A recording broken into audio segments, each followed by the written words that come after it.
Hello, my name is Bob Leahy from PositiveLite.com, and we're here at the offices of the OHTN in Toronto. Now, the OHTN is the Ontario HIV Treatment Network. Many people know that organization, and many people know Sean Rourke too. Sean Rourke is our guest today. Sean is the, let me get this right, the Scientific and Executive Director of the OHTN. Welcome, Sean. Well, tell me, that's an unusual title. Tell me how you combine those two sides to your job. So I think it was an important step in the OHTN's development where they realized they needed more than just having some run an agency that's going to be a funder. And I think the OHTN was set up by the Ministry of Health, the AIDS Bureau, to address research policy issues for people living with HIV and those at risk in Ontario. And I think realizing that we had become a really good research funder, we were funding really excellent projects and people. They wanted somebody who could actually help take it a bit further. Okay. And so recommending to move to this model where to bring in an academic who could not only help run the agency, but also could push the envelope in terms of what needs to happen across research and policy. Right. Now, you clearly have a passion for HIV. Where does that passion come from? So I've always been someone that's been very inquisitive about how things work. I grew up in an academic family. My dad was an academic, and it was something that was always very interesting about this concept of you have a question, you try to find an answer to it, and then you move on to the next one. And but I was always interested in how things, the mechanism of how things work. And so that's what I think led me into an academic career. And my specialty is actually in neuropsychology. And so I'm interested in how the brain works and how it affects our behavior. And so it's really about how those things all kind of come together and affect our day-to-day lives. Now, in talking about passion, Sean, in talking to you, one of the things I've learned is you're very keen on seeing research turned into practice, in particular, and you've also taken interest in the issue of smoking, people with HIV who smoke. Tell me what we've learned from the research about the extent of that, and what are the problems that you've found from the research that come from smoking and the opportunities there too.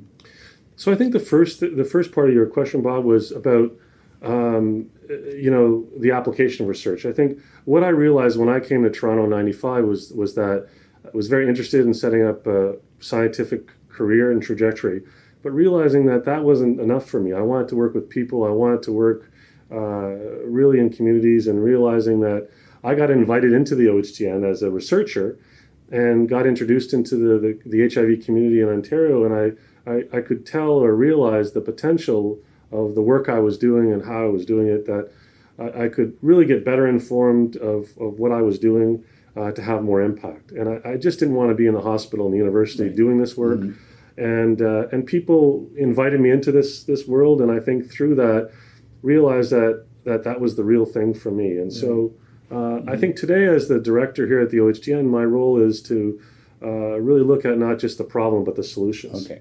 And smoking is turning out to be a good example of that, perhaps. Smoking is an excellent opportunity. I mean, when we started to do the work here at the OHTN, realizing what the numbers were, and then, again, being inquisitive, so what's happening in Ontario, what's happening outside of Ontario, right. What happens in people who are not living with HIV, what are smoking rates? And when it really hit home when people that don't have HIV, that in terms of smoking rates, how we've been able to get those down to less than 20%. Mm-hmm.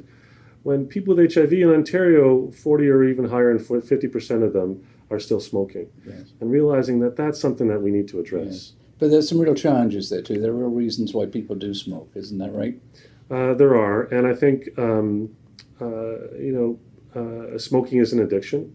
People smoke really, sometimes I guess for the fun of it, but people smoke because it calms them down. It's something that people get into a habit of doing it, and sometimes it is for addressing some other things that underlie other things that are going on. Mm-hmm. So we do find in our research, and other people have found it outside of here in Ontario, that people living with HIV, and this is true for people that have mental health issues as well, that mental health and addiction are things that often people who are struggling with those things often have high rates of smoking. Yeah. Now, have you smoked yourself?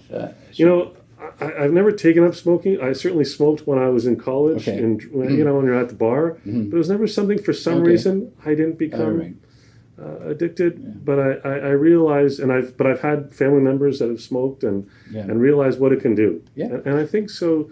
The opportunity to think about what we can do here in Ontario is just a wonderful opportunity that we can't. Well, I've smoked too, and I know when I was diagnosed, I was smoking for several years because at that time, this was in 1993, it didn't really seem as if there was a lot of opportunity for me anyway, that this was, there was no real impetus for to want to change. Would you say things have changed now? Things have dramatically changed, Yes. right? So people are obviously living much longer, almost full lives for the most part. I mean, not everyone. There's still significant challenges, but again, I think what the OHTN's role in this is to provide the evidence to help people make better choices, Yes. healthy choices. So you are engaging in some work to address some of these issues. Is that correct? We're not only engaging in it. I think what we want to do is actually set some targets about what we want to help to achieve. This is really about providing opportunities for people to address smoking if it's something that they want to stop. Right. So right now the rate, I think I read that the rate of smoking amongst people with HIV is over 50% compared to, say, something like 17% in the general population. So there's opportunity maybe to reduce rates down from. You'd like to see something like that if you can? Most definitely. So if it's 3 times higher, and actually there's variation across the province where in certain regions up north and out east where it's even higher. And it's going to be higher in certain communities as well. And so again, we need to think about strategies and interventions that can be available to people to help them with this. Right.